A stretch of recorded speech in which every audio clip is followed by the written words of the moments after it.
Walnut. There's two different types of walnut that you can purchase today. One is the standard walnut, mainly from the Midwest, a nice dark, rich wood. It looks great with true oil. Folks use this to finish gun stocks. High-end furniture is made out of walnut. Then there's the Claro walnut from the Pacific Northwest California area. And this walnut has beautiful burls, beautiful figure, works well with true oil as well. Two different woods, but they hold some of the same characteristics. My personal feeling is that the regular walnut is harder than the Claro walnut, and the Claro walnut's a lot prettier.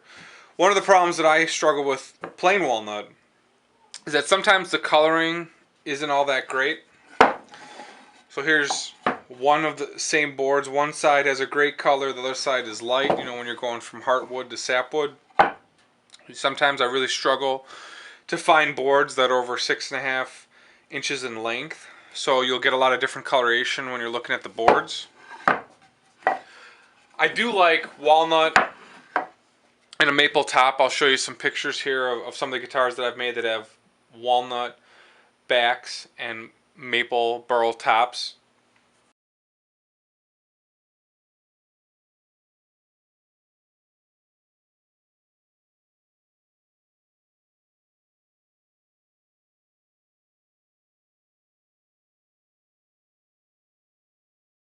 Those guitars look outstanding. If you finish them in true oil, really hard to beat in terms of pure beauty when those two colors contrast against each other. In terms of tap tone, walnut is a little bit harder, denser wood. This piece obviously doesn't have such a great tap tone as some other woods I've demonstrated. There are some knots in it. It is flat sawn. So this definitely is not going to make a great sounding guitar. But if I plane down, a little bit, get a maple top on, that maple top will have some spring to it. Should sound pretty good. If I hollow it out, maybe I can change the resonance. But definitely when you're looking at wood, you want to avoid knots and stuff. You're looking for some straight grain, some plain grain on the backside. This piece is definitely not ideal.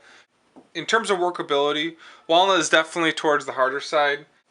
I've got my Makita with the 5/8 inch bit.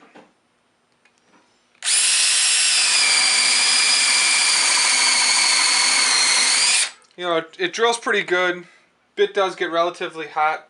I'd say it's just a tad less dense than maple, but still a pretty dense hardwood if you compare it to alder. On the other hand, Claro walnut I would say is less dense than regular walnut, but Claro walnut has some beautiful figure. I purchased a burl from Oregon Burls about maybe a year and a half ago, and the wood's finally dry and I'm starting to make tops out of them. It just depends on how you cut it, how you dry it. This is air dried wood. The burl came to me wet. I cut it, I stacked it, I've let it dry. I've got some beautiful tops here that I'll go through. Incredible figure. You got some really deep figuration, some inclusions that are really, once you hit this with a true oil, look outstanding. The video that I did of true oil is of this same burl. Again, you just don't see figure like this in normal wood. Burl is outstanding. Just get some beautiful coloration. Looks like the burls are just exploding in the wood. It's a beautiful piece. You just look at the coloring, look at the figure. I have seen Claro walnut that's purely flaned. I've seen some quilted pieces. This burl has definitely got a unique look of its own. I purchased the burls. This is a raw burl that I've cut and I'm drying. These are all the burl ends sticking out, the tree. This is the base, this is the tree then growing out. And as you cut, book match blocks out of this. This is how the book match is coming out of this, is like this. So it depends on how you cut into the burl, your figure will look a lot different. I decided to go with the way it was growing just because that's how most of my pieces came off. When you get a really significantly sized burl, over 6 feet in diameter, you can do tons of different cuts, so you not necessarily won't get that straight up and down cut. But this is the raw Claro walnut burl. Yeah, this is 4-inch slab. It's been air drying for 2 years.